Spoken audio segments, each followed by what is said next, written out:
실력 3번. 실력 3번. 네. 자, 봐봐. 선생님이 문제를 어떻게 치고 들어가는지 잘 봐라.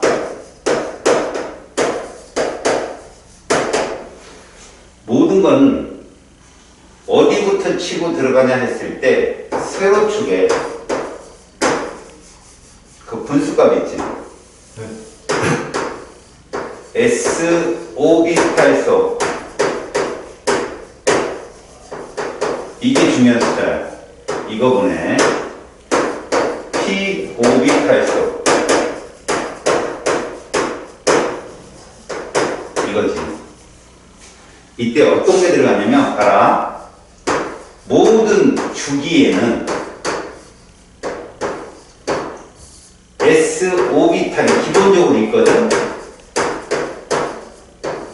그럼 3주기에는 몇 개 있다는 얘기야? 3개가 있다는 뜻이야. 그 속에 전자의 수는 몇 개가 있어야 되다? 이거지. 그러면 너는 어떻게 채워하냐? 2주기는 분모가 이렇게 되는 거야. 3주기는 분모가 이게 되는 거고. 알았어? 그래서 세로축이 1이 중요한 거야. 1.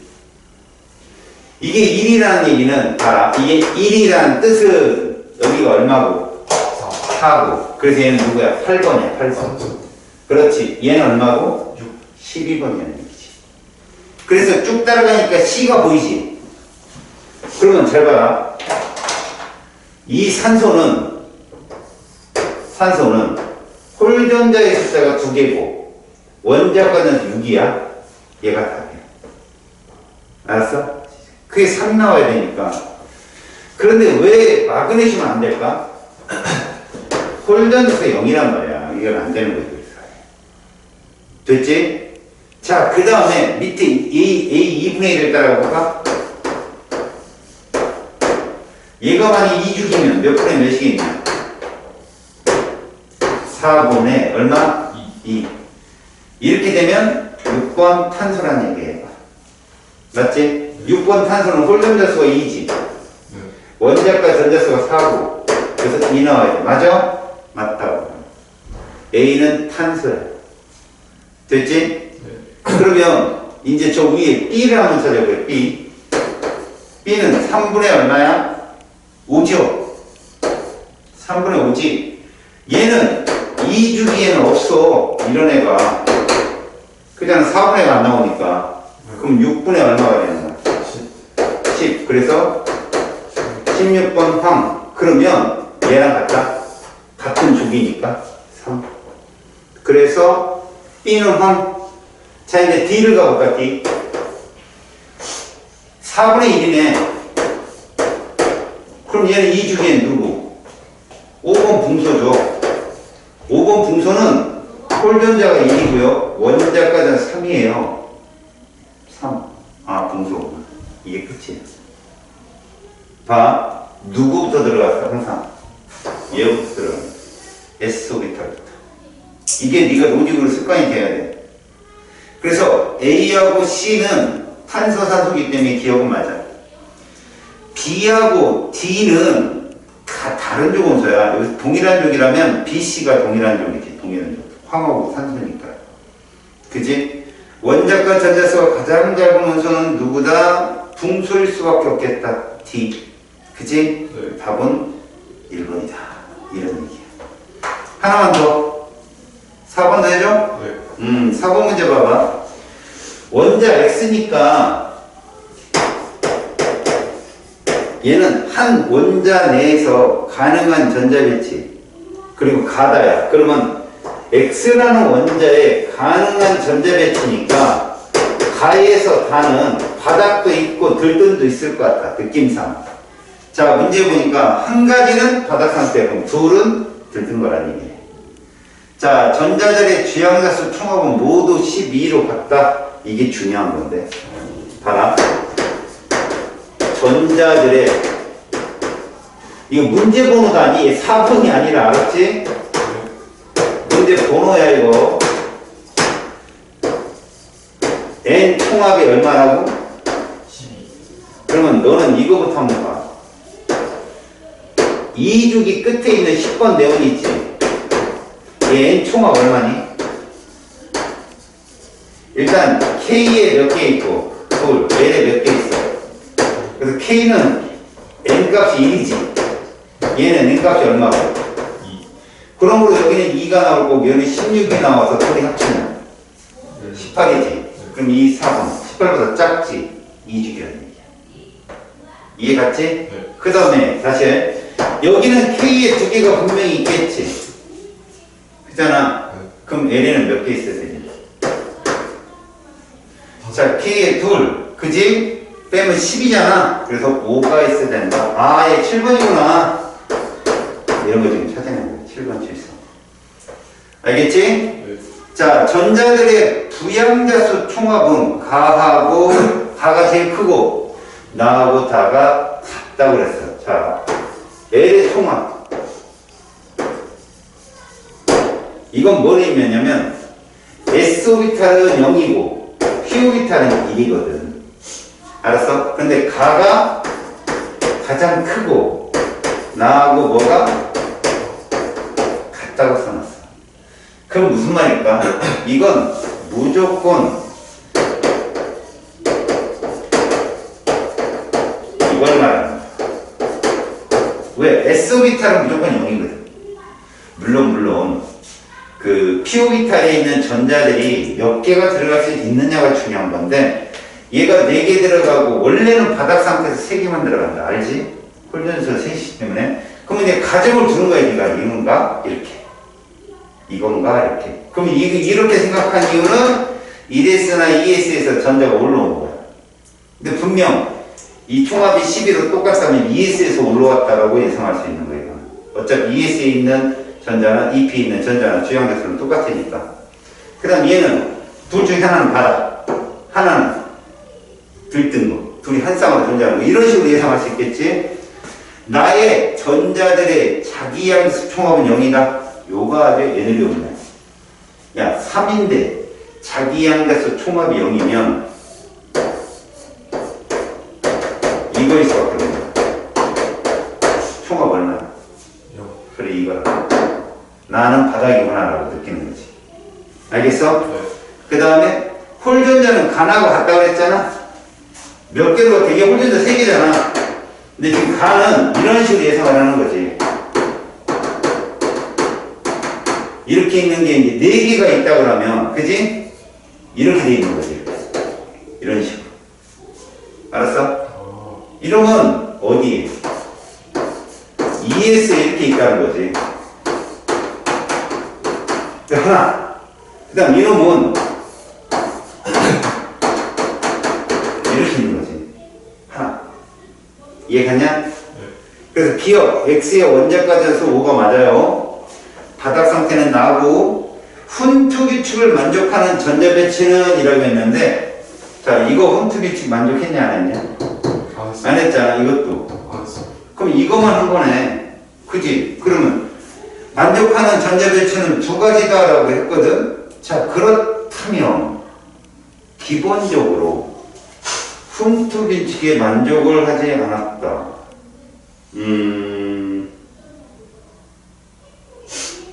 얘는 굳이 말한다면 이건 자기항수 총합이 0이 아니잖아. 홀전자수 하나 갖고 방위의 총합은 가가 제일 크고. 그런데 문제 좀 이상한데? 훈투 규칙을 만족하는 전자 배치는 2가지다 라고 한다면 얘를 이렇게 표현할 수밖에 없겠는데? 이런 식으로 들떠서 여기로 들어왔다고? 이렇게 되면 2번 들뜬 상황이 되거든. 한 번만 들떠야 되거든. 이렇게 된 상태에서 여기 있는 전자가 점핑해서 온 거. 근데 이렇게 놓으면 2번 들뜬 거야. 아까 그 상태에서. 그럼 이렇게 되면 자기항자수 총합이 이거 얼마 나오냐? 이것도 0 나오거든. 그래서 이거를 이렇게 그려주고. 그럼 0이 안 나오잖아. 네. 그 훈투 규칙이 위배된 건 아니거든. 지금 이 상태면. 이 문제가 까칠하다. 디귿이 정답이에요. 디귿.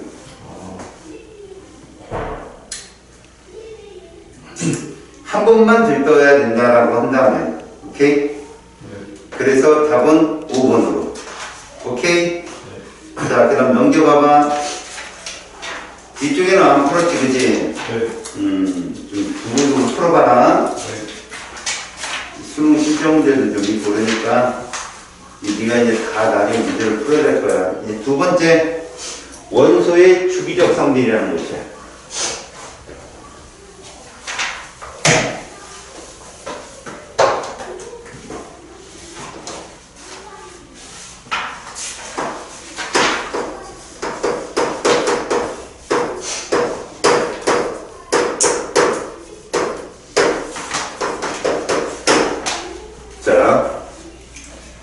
원소의 주기적 성질은 말 그대로 지금까지도 주기성을 다뤄왔지만 이쪽에서는 주기성이 되게 중요해. 이미 주기율표에서 배워왔지만 주기율표된 정의를 한번 하고 그 다음에 주기성으로 넘어갈게. 먼저 이 소단원을 무시하면 안 되는 것이 한 문제가 나오더라고. 자, 이 주기율표의 역사, 과학사라고 하지. 자,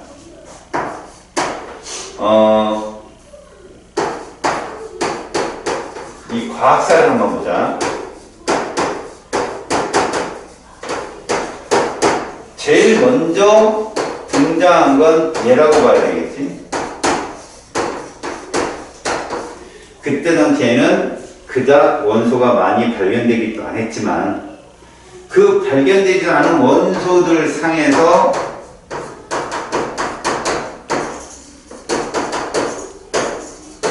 세 개씩은 화학적 성질이 비슷한 것끼리 놀 수 있다더라라고.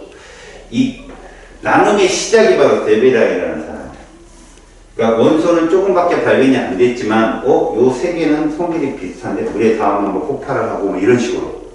알겠지? 새쌍 원소수를 얘기한 거고, 그 세 개 사이에서는 원자량이 제일 작은 놈하고 큰 놈 사이에 평균값인 것들이 원자량이 된 그런 현상도 얘가 발견하게 돼. 그냥 데베라의 새쌍원소들만 알면 될 거야. 알겠지? 그 다음에 뉴랜드라는 과학자가 이게 원소가 많이 발견됐을 거 아니야? 쭉 보니까 8번째마다 이러한 성향이 나타나더라라는 거야. 이게 옥텟 규칙이라는 그 전자배치하고 좀 달라. 그냥 8번째, 옥타브 소리라고. 8번째마다 동일한 성질이 주기적으로 나타나는 거. 알겠지? 네.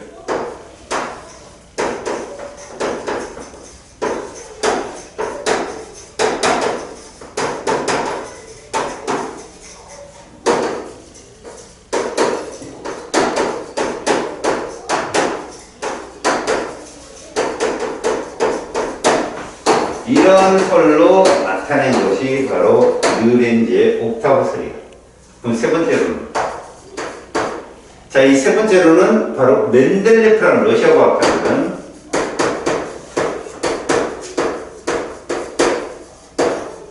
이 사람이 현재하고 가장 비슷한 주기율표를 만들어내기 시작해.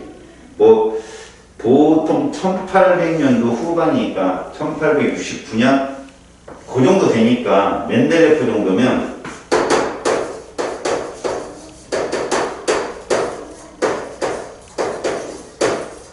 주기율표를 완성해.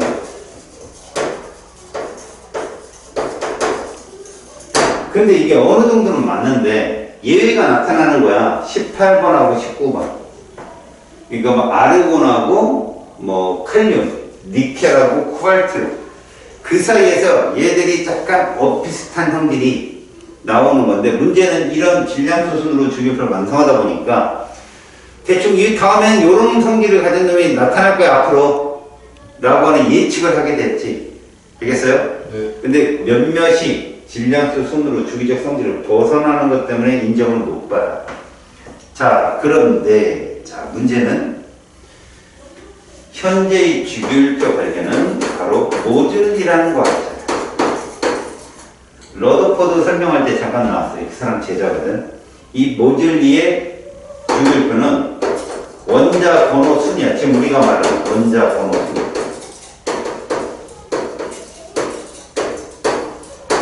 이 원자 번호가 바로 양성자의 숫자죠. 이것을 양성자 수로 맞춘 현재의 주기율표가 만들어진다. 물론 현재 주기율표의 틀을 만들었다고 했는데 현재의 주기율표는 베리셀리우스에 와서 완성이 돼요. 그러니까 현재 주기율의 틀을 완성, 스트럭처를 완성한 사람이 모즐리다. 그래서 여러분들은 요거 정도 원자 번호가 양성자 수구나 라고 하는 것들 알겠지? 그래서 지금은 원자 번호 순으로 주기율표를 완성을 했고 우리는 족과 주기로 나누는데 자 우리가 알고 있는 단주경 주기율표에서는 20번 원소까지만 보는 건데 알았니? 네. 목숨 걸고 알아야 될 사항이다. 수능에서 여사에 나오니까 우리는 가로줄을 뭐라고 한다? 주기라고 하는 거지. 이 주기는 전자 껍질의 의미도 있지만 알겠어? 이렇게 전자 껍질의 의미도 있지. 이런 식으로 우리가 나타나요. 근데 뭐 돼 있냐면 이 속에는 엄청난 정보가 들어있는 거야. 우리는 이 숫자를 뭐라고도 얘기한다? 쥐양자수라고 얘기하잖아. 또 이 숫자는 누구의 숫자? 그래 아, 전력하고 있네. 그게 정말 중요한 거야. 자 그런데 우리는 20번을 여기다 배치를 한단 말이야. 근데 너도 알다시피 20번 원소까지는 박스가 10개 필요해. 맞지? 그렇다면 맨 꼭대기층 여기엔 누가 사느냐 이거지. 누가 사느냐 1번 헬륨이야. 그지? 1번 헬륨이야. 그러면 자 1번 그 다음에 그 밑에 누가 사느냐 얘가 몇 번이냐는 거지. 준선이 이거야. 두 개가 있고 K 껍질의 전자가 두 개 치워지니까 두 개가 있고 그 다음에 8개 이제 몇 개 남았어? 두 개 남았지? 네. 두 개. 그래서 이렇게 된다는 거죠. 이런 식으로 볼까? 요것들이 뭐냐? 1족이야 1족. 요것들이 1족 원소. 알겠어요? 네. 그래서 실제로 요 정도 되는 애들, 요 정도 되는 애가 이제 누구냐 그러면 이게 헬륨 정도 될 거예요. 1주기. 요거 18번. 두 개. 1주기는 두 개. 2주기는 이런 식으로.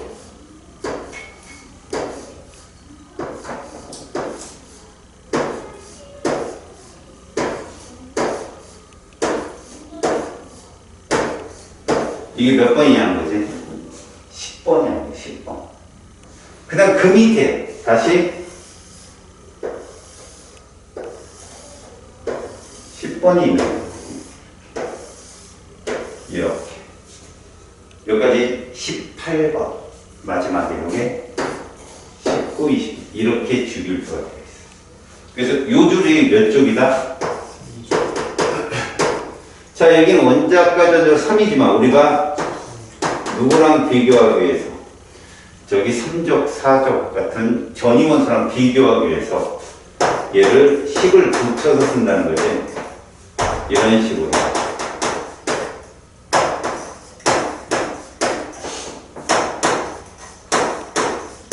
그래서 오비탈의 주기성에서는 15족이 제일 중요했다고 헐든거스 3이다. 기억났지? 그러니까 그런 식으로 얘들을 본다. 이게 주기율표야. 그래서 우리는 주기는 가로줄이다 이런 것들 포함해서 S오비탈 수며 그 다음에 G양자수를 의미하며 또 하나 이 G양자수에 따라서 여기 있는 애들은 0이라는 S오비탈밖에 못 갖고 여기는 0과 1을 가질 수 있고 문제는 3주기도 0과 1밖에 못 갖는다는 거지. 20번까지는. 왜? 얘가 4S만 나타나니까. 그치? 그런 것도 생각을 좀 해두자. 알았지? 네. 그리고 이 1족, 2족, 13족으로는 원자과 전자수를 추론하는데 1부터 7까지는 최각 전자수랑 같은 말이에요. 여기서 왜? 원자과라는 건 화학적 성질을 지닌 전자라는 거죠. 화학이 뭐야, 학문이야? 전자의 학문. 그래서 0인 애들은 화학적 성질이 없다. 우리는 그래서 얘를 비활성비체 이렇게 부르는 거지. 됐죠? 그리고 115쪽에 맨 밑에 있는 애들이 뭐냐면 보호 전자껍질 모형이야. 그 모형은 화학 결합에서도 자주 나오거든. 근데 그 모형을 보잖아. 모든 원소가 화학이 끝나야 돼. 알았냐? 모든 원소가. 예를 들어서 1주기에 있는 원소들은 그다음 많은 표현은 없지만 수소가 많이 표현되지 껍질이 하나로 표현되고 얘들은 2개, 얘들은 3개로, 얘들은 4개로. 그래서 네가 좀 봐야 될 게 이런 애들 정도? 선생님이 얘를 뭐라고 불렀는지 기억해봐. 자, 얘를 뭐라고 불렀어? 얘들을 뭐라고 불렀어?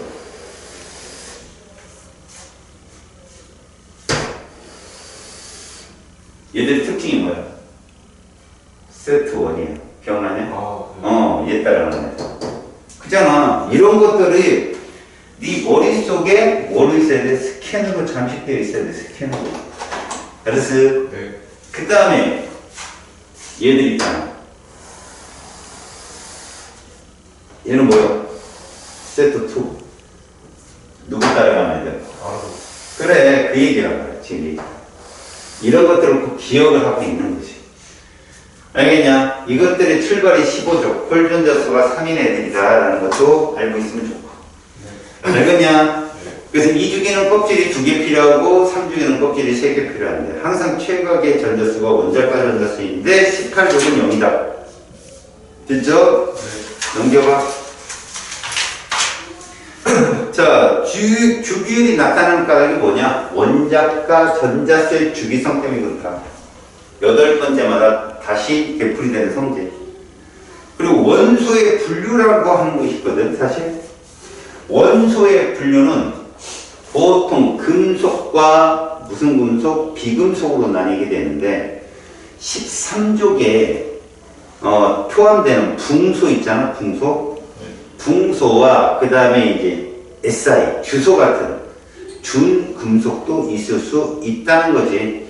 사실 여기다가 금속과 준금속과 그 다음에 비금속을 따로따로 선생님이 정리를 하지 않는 이유는 자세히 묻지 않기 때문에 그래요.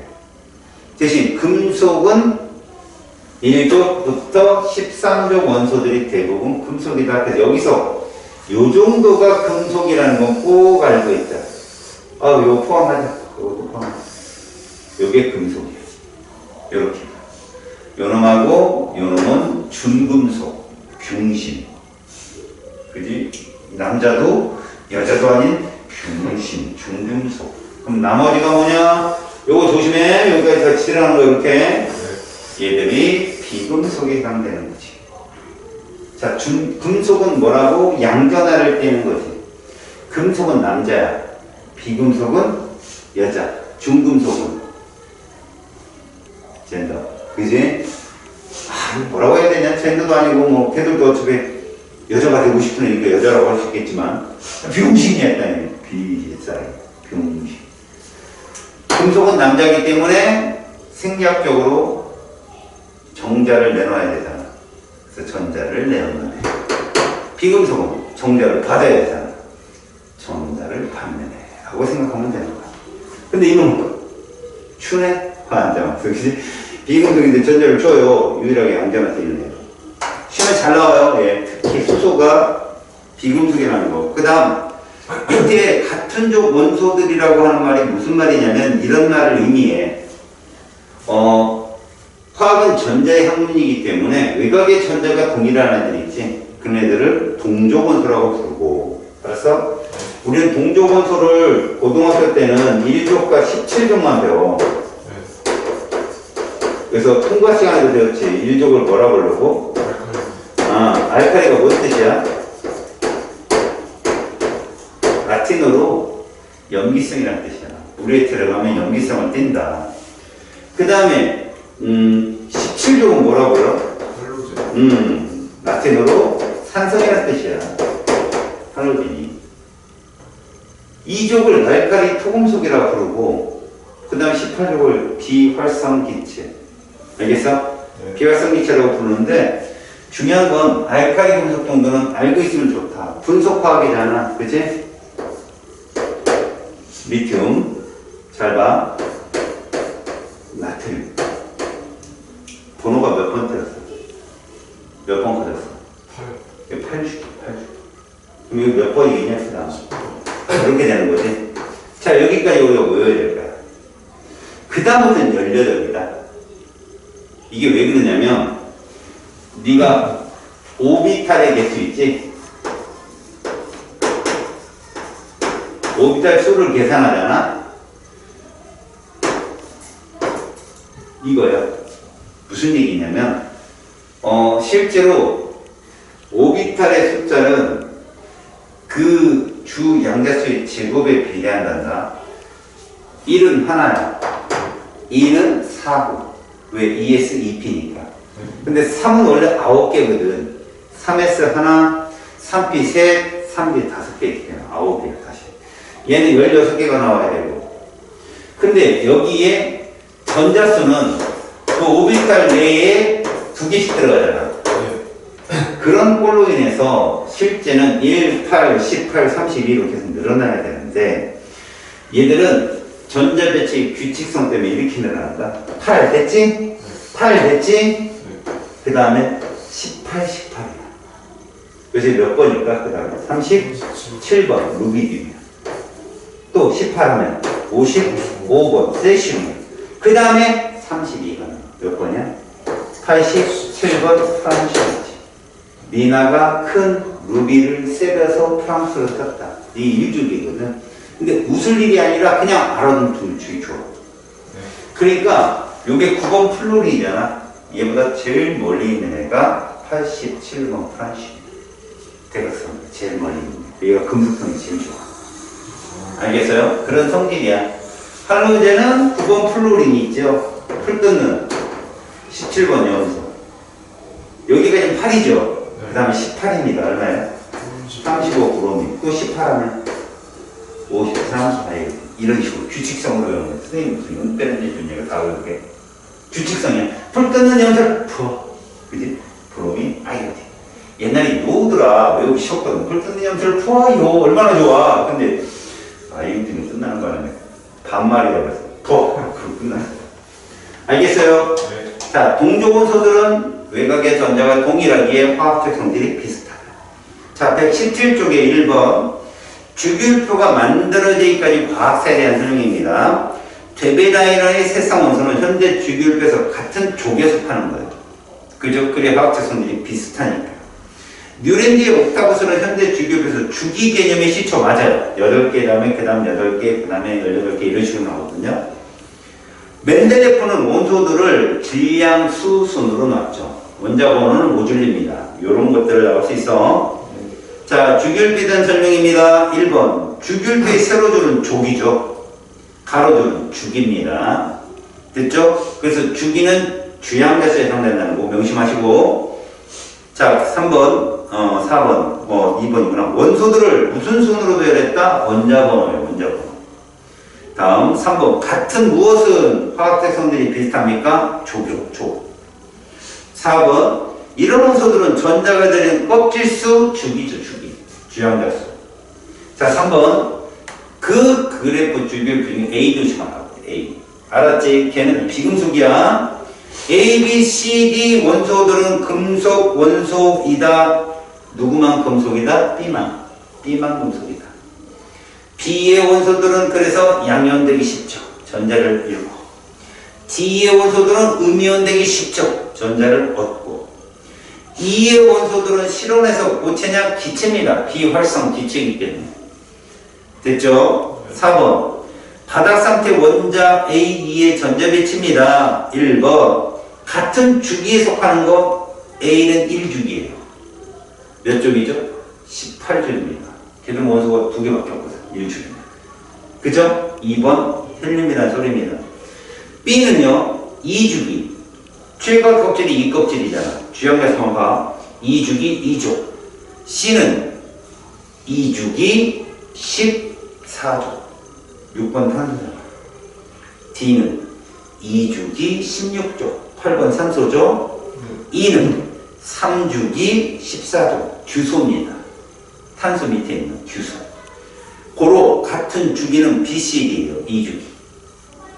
같은 족은 아까 규소 나왔고 탄소 나왔잖아. C2가 14족으로 동일한 족입니다.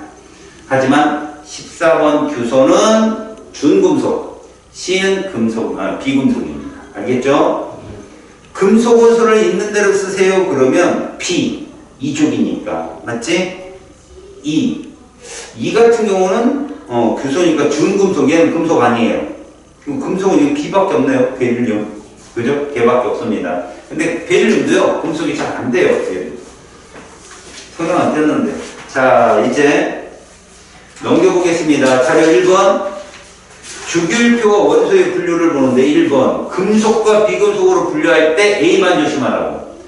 금속은 C와 H가 금속이거든. 근데 비금속은 그거 뺀 나머지 다예요. A, B, D, E, F, G. 알겠죠? A 꼭 포함시켜. 2번의 1, C는 C 보이죠? 금속입니다. 얘는 전자 하나를 읽고 B처럼 전자 배치를 갖죠. 그래서 플러스 1의 전하를 띄는 양이온이 된다는 뜻입니다. 다음 2번. F는 이거 플로린 아니다. 이거 이미 원소교랑 헷갈려서 애들 많이 틀리거든. 염소야. F는 염소. 마이너스 1의 전하를 띄는 음이온 되기 쉽겠죠. B와 G 보이죠? BG. 비활성기체잖아요. 비활성. H는 전자 두 개를 읽죠. 섹터 2니까. 플러스 2가. 그래서 양이온이 된다. 3번 C와 D는 전자가 들어있는 전자 껍질수 같은 주기니까 맞았습니다. 이거. C와 H는 원자과 전자수 같은 동족원소 아니에요. 오히려 A하고 C가 동족원소예요. 근데 성질이 같지 않죠. A 때문에. 이해됐죠? 그 다음에 D, E, F는 비금속이죠. 그죠? 그럼 열, 전기, 전도성이 작죠. 이게 큰 애들은 CH 금속들. 잘 들으면 B와 G는 실온에서 기체 상태 맞습니다. 이 상온과 실온의 뭔 차이냐면 실온은 20도씨, 상온은 25도씨를 뜻해요. 알았지? 자, A, C, H 얘들은 전자를 읽고 양면이 쉽다. 맞는 얘기야. A는 비금속인데 전자 읽기 쉬워. 왜? 중심 핵정화가 약해서. 충성자가 없잖아. 자, 6번. 바닥 상태에서 홀전자 수가 가장 큰 것 15족 차지하죠. 15족. 15족의 홀전자가 3입니다. 누가 답이에요? 2가 제일 큽니다. 그래서 X. 바닥 상태에서 전자가 들어있는 오비탈의 숫자 잘 들어요. 2주기 있잖아요. 2주기 끝까지는 5개가 최대예요. 10번이니까. 그럼 G까지는요. 9개가 최대죠. 18번이니까. 고로 G는 9개입니다. E는요. 9개입니다. 똑같아요. 전자가 들어있는 오비탈 수는. 알았지? X입니다. 자, 자료 2번. 위에 있는 전자 배치를 보고 원자과 전자수를 찾는데 너는 원소 찾는 게 편해요. A 누굽니까? H 수소입니다. B는요 리튬이죠. LI 같은 동족입니다. 그래서 C는요 8번 산소예요. 자, D는 12번 마그네슘이에요. 전자 두 개 이렇기 때문에. E는요 9번 플로린입니다. 전자 하나 받았어. 같은 주기에 속하는 원소를 누구냐? 그럼 A, B라고 잡아야죠. 1주기죠. 같은 주기에 속한다 그러면 딱 보니까 B, C, E까지. B, C, E가 바로 다 2주기 원소네요. 금속 원소를 있는 대로 쓰세요. 그러면 B, 리튬하고 D, 마그네슘 이 둘입니다. A 절대 아닙니다. 바로 1번 D는 원래 3주기. 이거 시험 진짜 많이 나와. 원래 3주기인데 전자 잃어버려서 2주기처럼 보이는 거죠. 아셨어요? 네. 그래서 3주기 2족 이거 정답입니다. B는 알카리 금속이 맞아요. 리나팔로셋 맞잖아. 네. 다음, 실온에서 기체 상태로 존재하며 열과 전기를 잘 통하지 않는 원소는 비금속 체제라는 얘기예요. A, 그죠? C, 그죠? E, 맞습니다. 원자과 전자에서 가장 큰 거 17족 차지라는 얘기예요. 17족, 2족 2, 맞습니다. 전자가 들어있는 전자 껍질에서 주기가 제일 큰 거를 차지하는 얘기예요. 그게 누굽니까? D죠, 3주기. B와 C가 비활성 기체의 전자배 같은 이온이 될 때라고 했으니까 어때요? B는 헬륨을 따라가지만 C는 누구 따라가요? 네온을 따라갑니다. 알았습니까? 네. 다릅니다. 그래서 7번 A에서 E 중에 원자과 전자가 p오비탈에 들어있는 원소는 그럼 네가 봤을 때 B는 최각에 p오비탈이 없잖아, 전자가. 네. 근데 C는 있죠. 네. D는 없습니다. 원래 3S에 둘 이걸로 끝나는 애거든. D는 없다. E는 있지요. 그래서 결국 C, E가 답입니다. 두 가지예요. 그래서 X. 됐습니까? 네. 숙제 잘 풀어보시고. 자, 이제 중요한 거거든요. 페이지 124쪽. 자, 이 말을 잘 들으세요. 우리가 원소의 주기적 성질, 원소의 주기적 성질, 이것을 할 때, 과연 이 장에서는 이 성질을 몇 개나 배우느냐?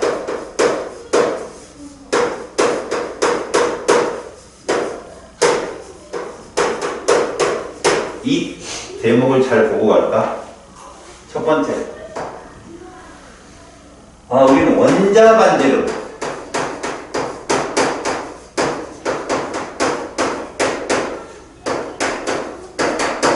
상대 비교할 수 있어야 돼.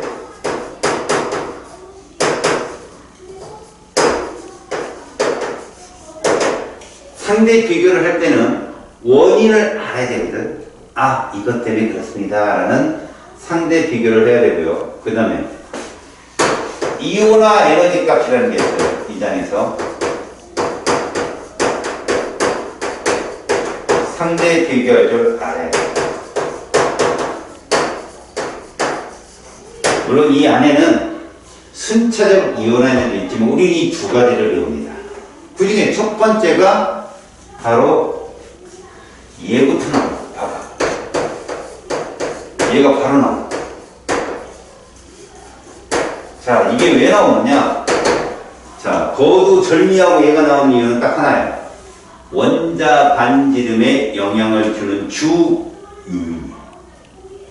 다시 말해서 우리가 원자 반지름이라 하면 중심 핵으로부터 최각의 전자까지의 거리가 이론적인 우리가 말하는 거예요.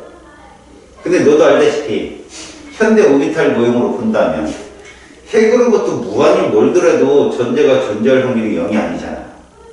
이러다 보니 어디까지가 우리가 유효한 원자 반지름인가라는 걸 측정하기가 곤란해진 거죠. 그래서 그 기준을 말하는 게 바로 다음에 나옵니다.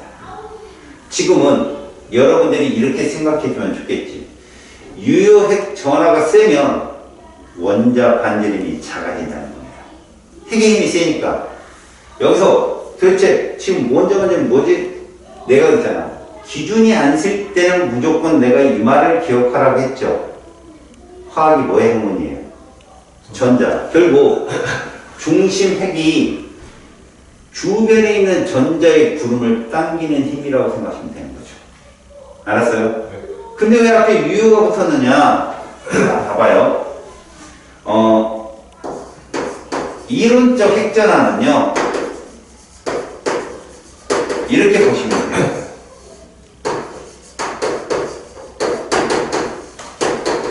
왜요? 실제로 원자 번호가 누구 숫자예요?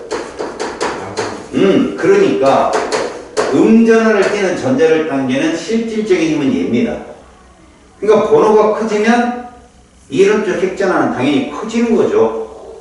근데 유효라는 말이 붙었다는 건 그거보다 작다 크다. 그런 얘기예요. 우리가 이런 얘기죠. 실제로 총을 쏘면 수 킬로 날아갑니다. 총알이. 근데 유효사거리라는 말을 쓰죠. 목표물을 맞출 수 있는. 그 외에는요, 날아가긴 하는데 의미 없다 이런 얘기예요. 그러니까 유효값이라고 하는 것은 실제 핵전화를 의미해요. 실제.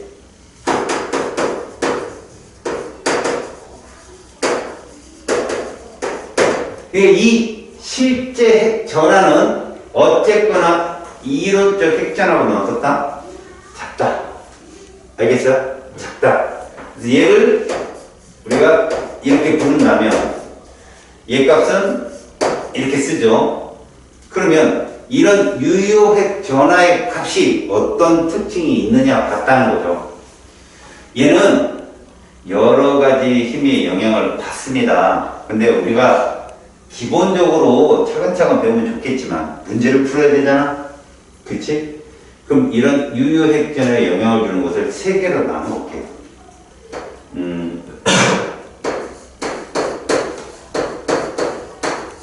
영향을 주는 요인. 그 첫 번째가 얘라는 겁니다.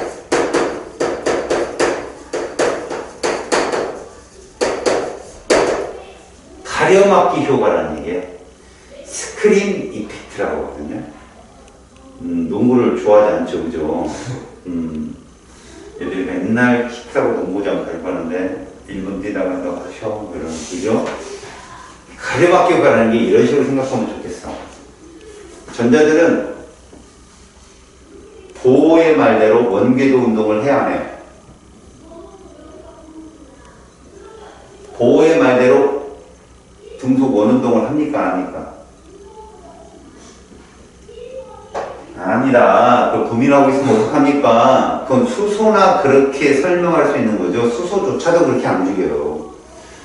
근데 스펙트럼이 나오니까 선 스펙트럼이 뜨니까 그렇게밖에 설명을 못했던 거죠. 현재로는요, 전자는 어디든 있을 수 있다 이런 얘기죠. 어디든. 근데 문제는 이 가려막기 효과는요, 중심핵이 외곽의 전자를 당길 때 항상 전자 구름은 맨 외곽 쪽에 있는 애들을 당기는 힘이 일단 유효한 유핵전화라고 얘기하거든요. 가까운 쪽은 뭐 당기는데 커다 문제가 없는데 멀리 있는 애를 당기는 힘이죠. 그 힘이 약해지면 반지름이 크게 측정이 될 거고 비례값도 나올 거고 힘이 세면 세게 당기는 힘으로 측정이 될 것 아니냐 이런 소리인데 그걸 방해한다는 거죠. 다시 말해서 이건 이렇게 생각하면 돼요. 전자는 어디든 존재하죠. 네. 어디든 존재합니다. 다시 말해서 주위 전자는요.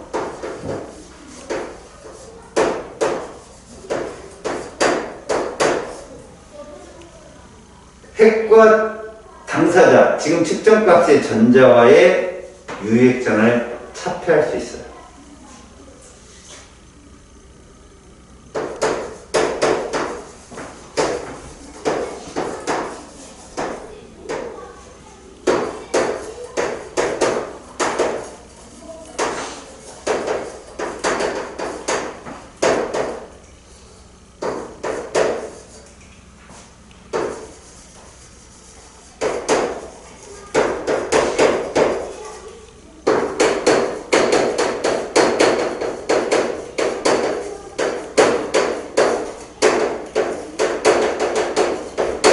차폐한다는 건요, 차단할 수 있다는 거죠. 이게 스크린이거든요. 근데 얘는 같은 껍질에 있는 전자도 차폐를 할 수 있어요. 왜? 어차피 전자는 어디든 나타나니까. 근데 우리는 안쪽 껍질 가려막기 효과를 더 크게 봅니다. 알겠어요? 가려막기 효과 중에 봐요. 에너지가 낮은 전자들을 안쪽 껍질이라고 불러요. 맞잖아요. 그죠? 그러니까, 핵과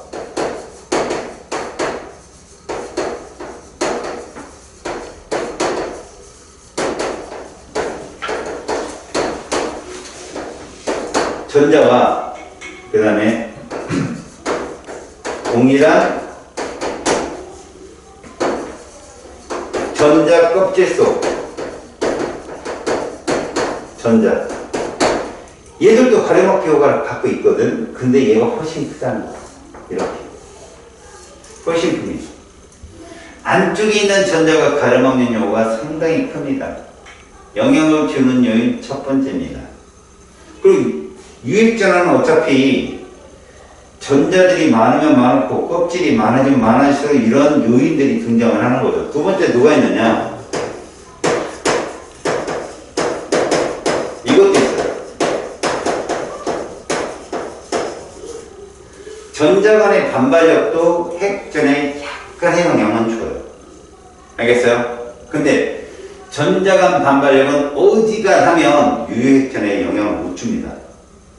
그래서 전자 간 반발력도 존재는 하지만 핵전하에 그닥 영향을 주지 못해요. 그래서 가장 큰 건 얘라고 할 수 있죠. 영향을 주긴 줘요. 그럼 우리는 이렇게 생각하면 좋습니다. 자, 대부분 같은 주기, 같은 쪽에서 원자 번호가 커지잖아요? 그러면 유효 핵전화로 커집니다. 대부분 이래요. 원자 번호가 커지면 유효 핵전화가 커지는데 여기에서 영향을 주는 요인에 보면 이런 걸 한번 보시라고. 자, 이게 같은 주기예요. 원자 번호. 얘는 가지고 커지는 거죠. 그때 여기는 핵전화입니다. 그래서 이렇게 나온다는 거죠. 이걸 이론값. 얘는 뭐? 유효 핵전화로 왔을 때 원자 번호가 크면서 그냥 이론적 핵전화가 커지는 것도 맞고, 맞죠? 그 다음에 이건 유효 핵전화로 하는데 실제 값이죠. 실전에 있는 실험값은 핵전화가 작아요. 그 차이도 벌어지는 걸 보여주고요. 같은 주기에서는 이런 현상이 생겨요. 번호 커지면 핵전화가 커집니다. 그런데 왜 대부분이란 말을 썼냐면 얘 때문에 그래요. 자, 원자 번호인데 여기가 8번이고요 9번, 10번, 11번, 12번이라고 본다면 이 세로쪽이 Z스타 유효 핵전화, 얘는 그냥 핵전화 이런 값이겠죠. Z스타가 이렇게 가다가 이렇게 됩니다. 같은 말해서 같은 주기에서 번호 커지면 커지잖아요. 같은 주기에서 번호 커지면 커지는데 갑자기 여기서 이렇게 된다. 왜 그럴까? 이때 껍질이 늘어나기 때문에. 알겠어요? 그래서 전자 껍질 수가 어떻게 되면 증가되니까 가려막기 효과가 유효 핵전화를 뚝 떨어뜨리는 거야. 알겠니? 네. 특히 8번부터 그래. 여기는 13번까지 사실은 괜찮거든. 13번까지도 8번보다 작아. 이제 14번이나 가야 이제 7번보다 좀 커지고 이렇게 되거든. 그러니까 요게 하나가 예외고, 나머지는 번호 크면 같은 리튬이나 나트륨에서도 나트륨의 유효 전화가 큽니다. 그 자료가 124쪽 맨 밑에 있어요. 8번 산소보다 12번 마그네슘이 저 아래에 있죠. 알루미늄도 저 아래에 있고요. 맞죠? 네. 그래서 이건 지금 제가 뭘 그린 거예요? 세트 1을 보여줍니다. 세트 1. 알았니? 네. 그러니까 세트 1이나 혹은 세트 2에서는 이런 현상이 생긴다는 거죠. 껍질이 바뀌면 번호가 커지듯 핵전화가 뚝 떨어지는 현상이 있다. 알겠지? 네. 자, 이제 우리는 입자 반지름을 볼 거야. 입자는 원자 그리고 이온은 아니야. 그러나 아까도 얘기했지만 유효 핵산화가 크면 당연히 반지름에 영향을 준다라는 걸 명심하고 그 유효 핵전화를 저하시키는 원인 중에 첫 번째가 누구냐? 가려막기 효과라는 거야. 알겠지? 물론 전자간 반발력도 있지만 걔는 유효 핵전화에 영향을 줄 수가 없어 별로. 그러니까 제일 우선 조건이 뭐라고? 가려막기 효과야. 안쪽 껍질. 그치? 네. 그렇다면 우리는 이 원자 반지름을 어떻게 정의를 해서 할 것인가 이거야.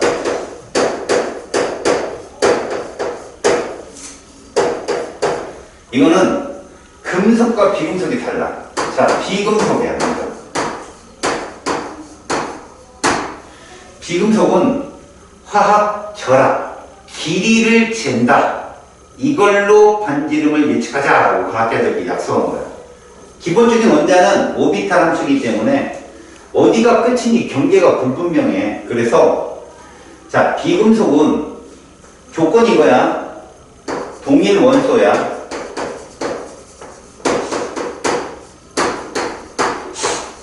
그것도 단일 동유 결합 길이의 반으로 정의를 하자라고 약속을 한 거야.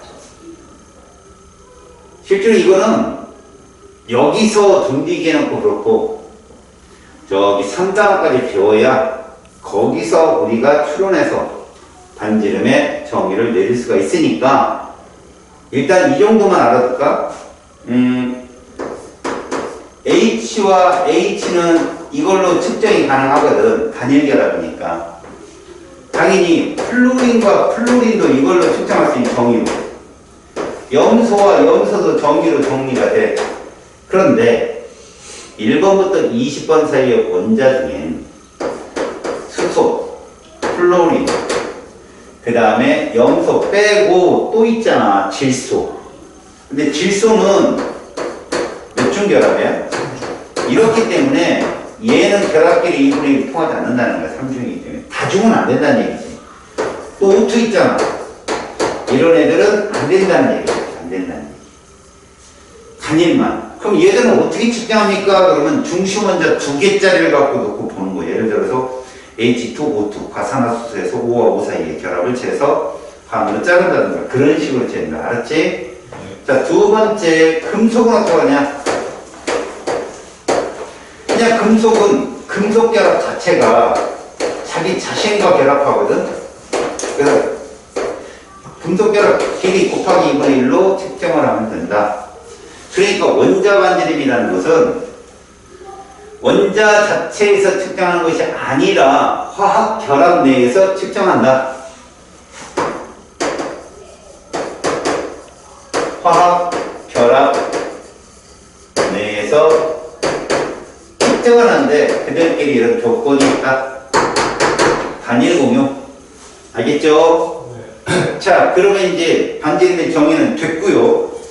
이 반지름의 주기성에 대해서 지금부터 보겠습니다. 여기서는 먼저 원자 반지름부터 먼저 볼게요.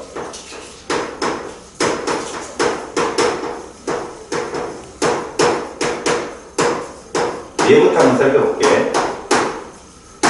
그 조건으로 첫 번째 같은 주기를 볼게요. 같은 주기란 뭐를 생각하면 좋냐면 전자 껍질 수가 동일한 거죠. 이러면 안쪽 껍질 속 전자들의 뭐가 존재하죠? 가려막기 효과가 존재하잖아. 이렇게 생긴 거야. 이건 동일하다. 그러면 누가 원인이냐? 그냥 유효핵 전하가 클수록 이 조건이 되니까 얘를 영향을 주는 안쪽 껍질의 가려막기 효과가 동일하니까 걔가 가장 큰 영향을 줬는데 유효핵 전하는 이거에 비례한다는 거죠. 원자번호. 이렇게 되면 이런 결론이 서요. 원자 번호가 커지면 유효 핵전하가 어떻게 되죠? 커지겠죠. 핵의 힘이 세지니까 구름을 세게 당기겠죠. 원자 반지름은 어떻게 된다? 감소한다는 거죠. 같은 주기에서는. 알겠어요? 단순하게 보면 그렇습니다. 그러면 여기서 또 얘기가 있죠. 자, 5번 분수를 한번 볼까요? 중심에 플러스 5고요. 노란색이 K 껍질입니다. 우리는 그 전자 껍질로 그냥 막연한 것을 가늠하게 해보자. 5번 분소면 볼까요? 이렇게 안쪽에 전자가 2개 있고 바깥쪽에 전자가 이렇게 3개 있다고 치면 될 거예요. 맞죠? 근데 6번 탄소를 보겠어요. 6번 탄소. 중심액은 플러스 6입니다. 이러니까 이런 식으로 되더라는 거죠. K 껍질, L 껍질.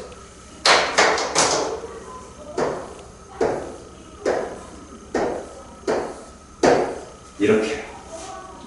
그래서 원자 반지름을 봤더니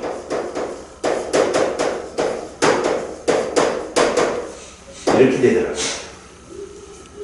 번호가 커졌더니 줄어들게 측정이 되더라. 그림을 이렇게 그린 거예요. 그냥 이렇게 보여지는 게 아니에요. 그냥 측정을 했더니 이게 작아지더라.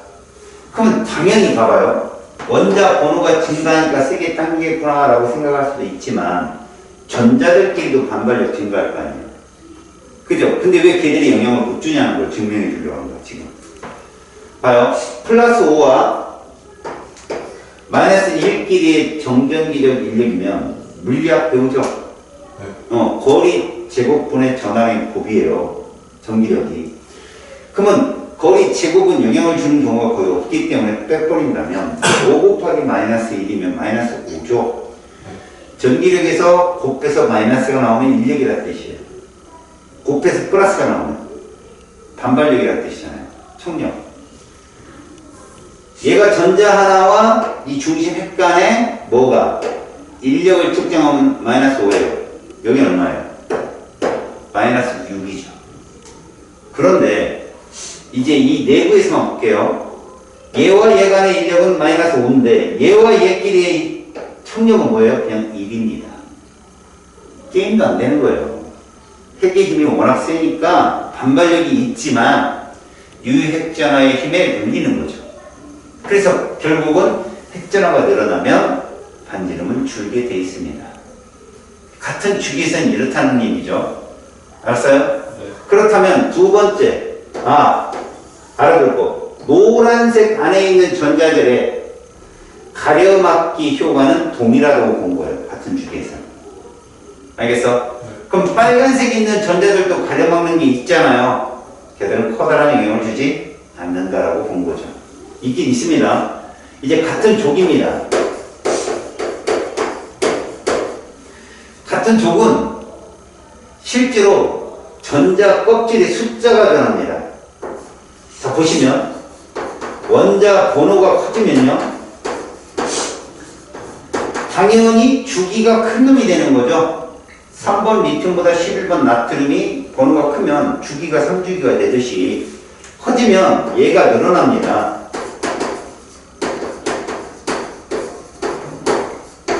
여기서 알아야 될 거, 원자 번호가 늘어나면 있잖니? 얘도 커진다.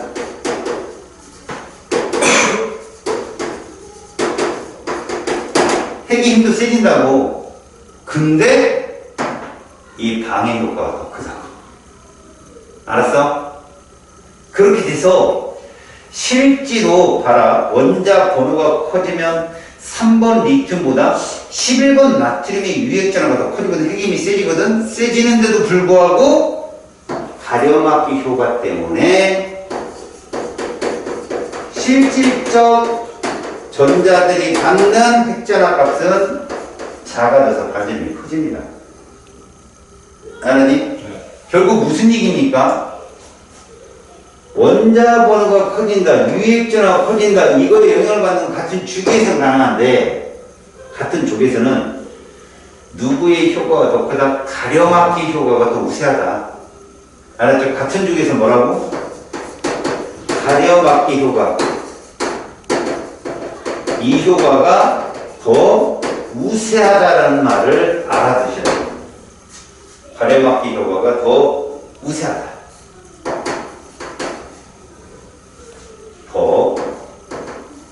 더 우세하다. 알겠지? 네. 이게 원자 반전의 주기성. 그럼 1, 2번을 보고 너는 뭘 알았냐?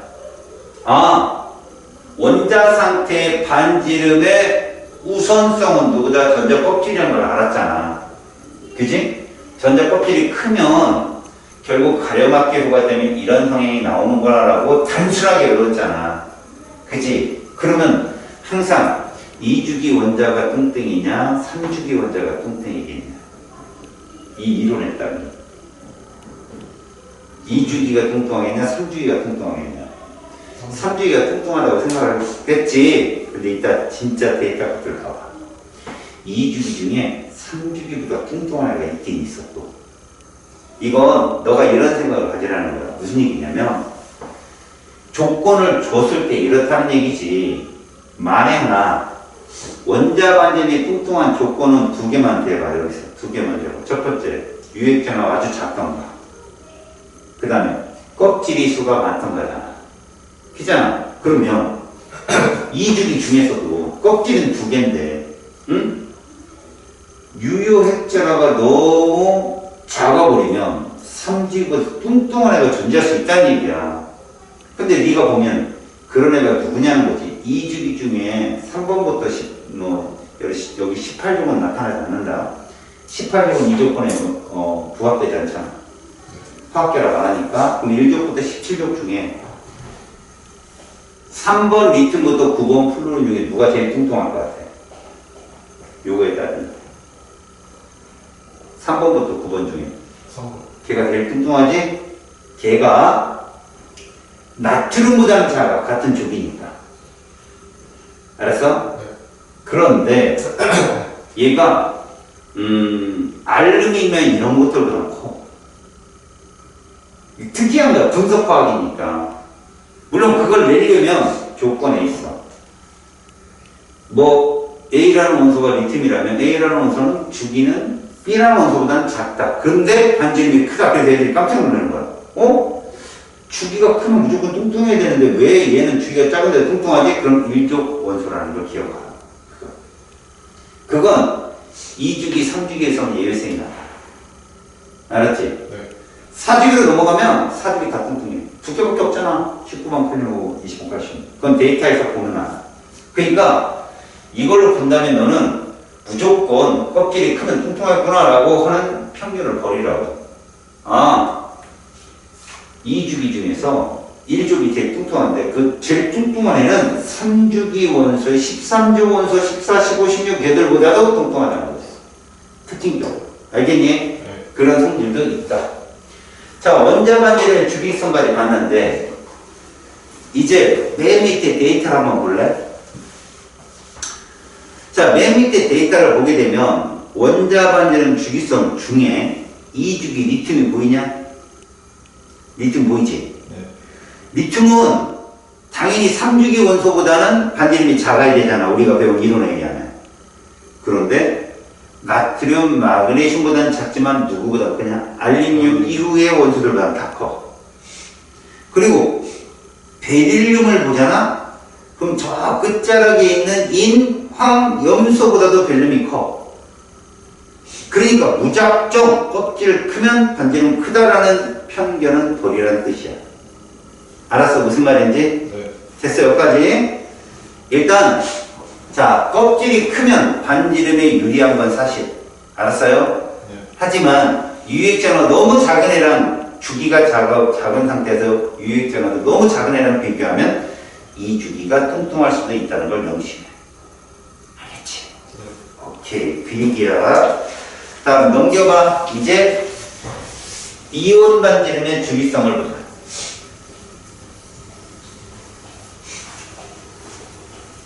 자, 여기서 이제 시험 문제가 자주 나오거든.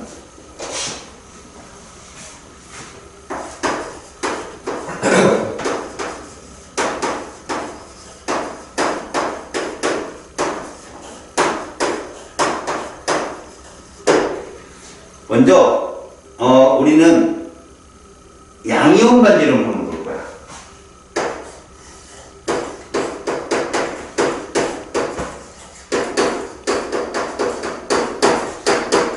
우리가 알아야 될 건 이온이 원자 번호가 바뀌고 그런 건 아니거든. 전자를 잃거나 얻는 거지. 맞지? 그럼 양이온 되는 원소들을 가만히 보면 이런 예가 있다는 거야. 봐라. A라는 원소가 있었는데 봐라. 얘가 이렇게 되는 거지. 이렇게. 그러면 얘들은 A 플러스가 안정한 전자 배치가 된 거 아니겠니? 그렇다면 이런 식으로 볼게. A가 만약에 3주기 원소라고 쳐보자. 이 3주기에서 전자를 잃어버리면 몇 번 원소를 따라가지? 그렇지. 그게 세트 1이었단 말이야. 그럼 그 중에 누굴까 그래? 11번 나트륨이야. 봐봐봐. 나트륨은 중심에 11개의 전자가 있다고 쳐보자. 11개의 전자가 있는데, 자, 여기에 K가 있고, L이 있고, M이 있단 말이야. 맞지? 근데 여기 전자가 하나 있는 거야. 그래서 3주기, 1주기다. 근데 얘가 전자가 도망가 버리면 어떻게 되느냐는 거지? KL. 이렇게 돼버려요. 이거 누구의 전자 배치냐? 매우. 그렇지. 우리는 이온이 됐을 때 이렇게 표현한다. 네가 봐도 반지름이 주냐, 되냐? 줄어. 그러네. 왜? 껍질이 주니까. 아, 어쨌든 간에 여러 가지 요인이 있지만 전자의 껍질이라는 건 반지름에 영향을 많이 주는 놈이야. 핵전화를 좌지우지하는 놈이니까. 그렇다면 원자 반지름보다 이온 반지름이 작다, 크다? 작다가 되거든요. 알겠어요? 네. 결국은 양이온 반지름은 어떤 현상을 일으키느냐? 원자보다 전자의 껍질수가 어떻게 되어서 감소해져서 반지름이 어떻게 된다? 감소한다는 걸 보여주는 거야. 얘들을 이렇게도 표현해. 원자 반지름분의 이온 반지름이 1보다 작다라고도 표현할 수 있지. 이러면 이런 것들은 다 양이온 잘 되는 무슨 원소다? 금속 원소다라고 보면 되는 거야. 대표적으로 나트륨, 마그네슘, 알루미늄, 칼륨, 칼슘 등으로 보면 돼. 알겠지? 네. 이런 애들이 누군가 같다고. 봐라. 1족,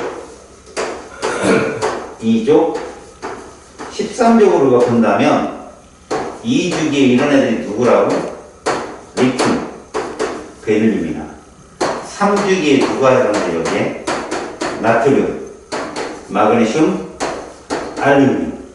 4주기에는 누가 해당되니? 칼륨, 칼슘이 여기에 해당된다는 이런 뜻이.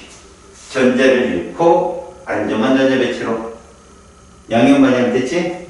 그럼 두 번째, 음이온 반지름은 무엇인가 보자. 얘들이 좀 요상하다. 음이온들은 이렇게 보면 되겠지. B라는 애가 전자를 하나 받아. 그래서 얘가 되었어. 이런 거지. 이때는 껍질이 변하는 것도 아니야, 얘들은. 그래도 원자 번호가 바뀌는 것도 아니야. 단순하게 전자만 늘어난 거지. 이때 전자간 반발력이 역할을 하는 거야. 전자간 반발력이 생기니까 뚱뚱해지겠지. 그래서 이렇게 표현하면 되겠다. 자, 9번 플로린을 한번 볼게. 9번 플로린을 보게 되면 중심에 플러스 분대 이렇게 K의 전자가 2개 있고 L의 전자가 이렇게 7개가 있는 애인데 얘가 전자를 받는다는 거지. 이렇게 받아버리면 이온이 되는데 중심은 플러스 9가 그대로인데 K의 전자가 2개 이렇게 L에 하나 둘 셋 넷 다섯 여섯 일곱 거기에 전자가 하나 들어오는 거지. 그래서 마이너스 1까지. 그래서 얘들은 사실 원자보다 이런 표현을 쓸 수 있는 거야. 원자보다 껍질 수도 동일하고 원자 번호도 동일하니까 얘가 많아져서 반대름이 커진다라고 할 수 있는 거야. 이렇게 원자 반지름보다는 누가 이온 반지름이 커지는 거지. 근데 앞서 본 것들의 원인하고 다른 하나예요. 교대로 표현했다.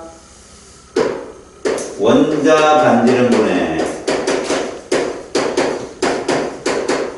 이온 반지름이 어떻다? 1보다 크다. 이런 것들은 무슨 원소? 비금속 원소들에 해당되며 이런 원인이 뭐냐고. 전자 껍질도 아니고 유핵전화도 아니라고. 얘는 전자. 그렇지. 전자가 반발력 때문에 그런 거지. 얘가 커져서 이런 현상이 생긴 유일한 하나야. 자, 비금속 원소는 보통 16조, 17조 원소 여기에 해당되는데 15족은 잘 안 나오지만 써주긴 할게. 그래서 2죽이 15족은 질소나 그 다음에 산소나 플로린 세트 1이겠지. 3죽이 15족은 인이나 황이나 염소 같은 애들이 이기에 해당되는 애들이더라. 자, 이렇게 되면 우리가 양이온 반지름, 음이온 반지름 이런 식으로 나누는데 시험에는 얘가 나온다. 바로 등전자 이온이다. 이온화가 됐을 때 세트 1은 누구 따라갔지? 10번 네온. 세트 2는 18번 아르곤을 따라갔단 말이야. 그래서 내가 여기다가 하나하나 예를 들어줄게. 먼저 이걸 한번 봐. 세트 1. 세트 1은 10번 네온의 전자 배치를 따른 애들이에요.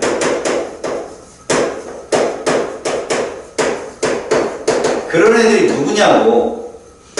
7번 질소부터 시작을 해서 어디까지? 13번 알루미늄까지. 얘들이 있는 애들이다. 알았지? 앞에서 가서 자, 얘들의 원자 반지를 오는 거. 자, 여기는 잠깐 멈추고 잘 봐라. 무조건 원자 반지름을 측정할 때 우선시 되는 거. 이 세트에서는 껍질이에요, 껍질. 그럼 우리는 2에서 3주기 원소잖아, 애들이. 그럼 먼저 3주기 원소 그룹을 먼저 넣는 거야. 뚱뚱하니까 걔들이. 그 중에 번호가 작은 애를 선택해야 되겠지. 걔가 뚱뚱하니까. 얘가 1등. 그 다음에 얘.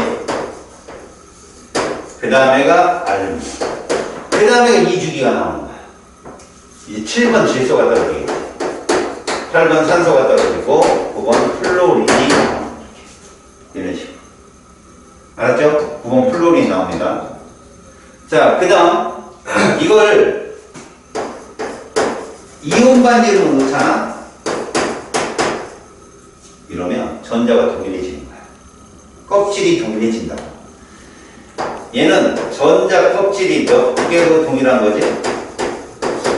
그렇지, 2개로 동일한 거야. 그럼 가려막개호가 동일하다고.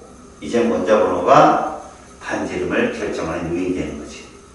이렇게 되면 제일 뚱뚱한 애는 번호가 제일 적은 7번 질소 얘가 되는 거야. 껍질이 동일한 상태에서 번호가 제일 작잖아. 그럼 뚱뚱하죠. 그 다음에 누구 나와? 8번 산소. 그 다음에 9번 플로린. 그 다음에가 11번 나트륨이고, 그 다음에가 12번 마그네슘이고, 결국 13번 알루미늄이 제일 작은 것이 된다. 이게 세트 1의 성질이다.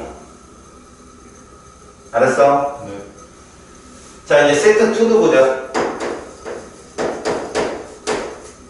18번 아르곤의 전자 배치를 따른다라고. 얘를 따른다.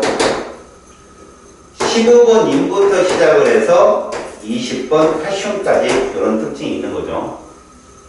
그래서 원자 반지름은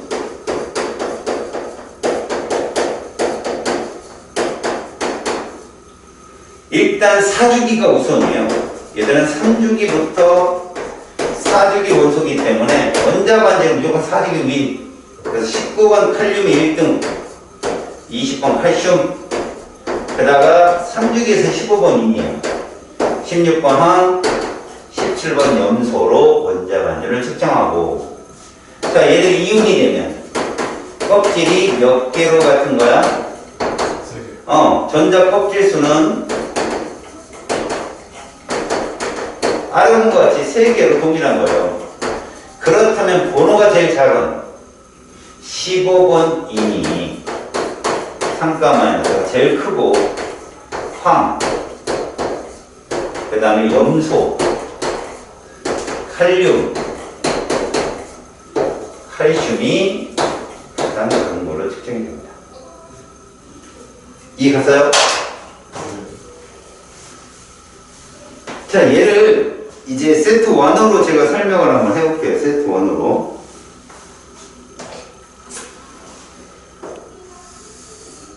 여기에다가 18종 원소는 제외됩니다. 8번, 9번, 11번, 12번까지, 13번까지, 13번까지.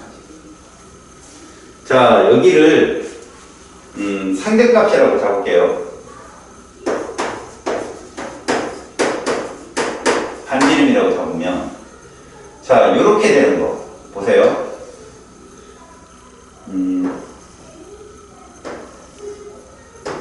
이렇게 되는 게 뭐라고? 원자 반지름이 됩니다. 봅시다. 이렇게요. 이렇게 되는 거. 이게 원자 반지름입니다. 결국 11, 12, 13은 3주기잖아요. 그죠? 얘는 2주기고, 어쨌든 간에 이런 현상이 생긴다 이거죠. 껍질이 우선하며 같은 축에선 번호가 우선하는 거죠. 근데 얘들이 등전자 이론이 되어버리잖아요. 그러면 이렇게 된다는 거죠. 이런 식으로.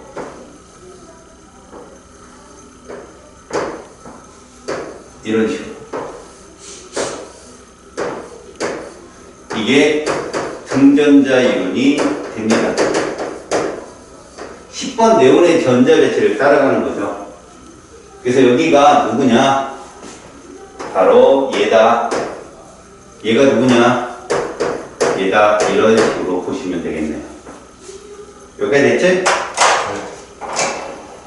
자, 이제 노트에다가 요거 하나만 적어서 왼쪽에 붙이세요. 다 쓴 거 보고 좀 붙이세요. 다 쓴 거. 이제 최종적인 결론이에요. 지금까지 공부한 걸 하나에 모은다면 이런 거라고 볼 수 있습니다. 자, 핵심 키워드. 우리가 입자 반지름 비교 시 선택을 해야 될 조건이 있어요. 첫 번째가 이걸 봐라. 전자의 껍질 수를 우선히 봐라. 이 껍질 수가 커지게 되면 어떻게 된다? 반지름이 커진다 이거죠. 그러면 이런 것들이 어떤 것들이 있느냐? 예로서 같은 족이거나 양이온화될 때 이런 성질이 나타난다. 알았니? 네. 그러면 두 번째, 전자껍질수가 동일하다면 얘를 봐. 원자 번호가 커지면 유효 핵전화가 커진다. 고로 반지름이 준다. 이런 애들은 누구냐? 같은 죽이거나 지금 금방 배웠던 등전자 이론에서 성립한다. 세 번째, 전자 껍질도 같고 원자 번호도 같을 경우에는 얘를 봐라. 전자의 숫자가 증가하면 전자 간 뭐가 커져서? 단발력이 커져서 결국 반지름이 증가한다. 이런 애는 딱 하나다. 음이온 될 때 요 순서대로 반지름을 측정하는 겁니다.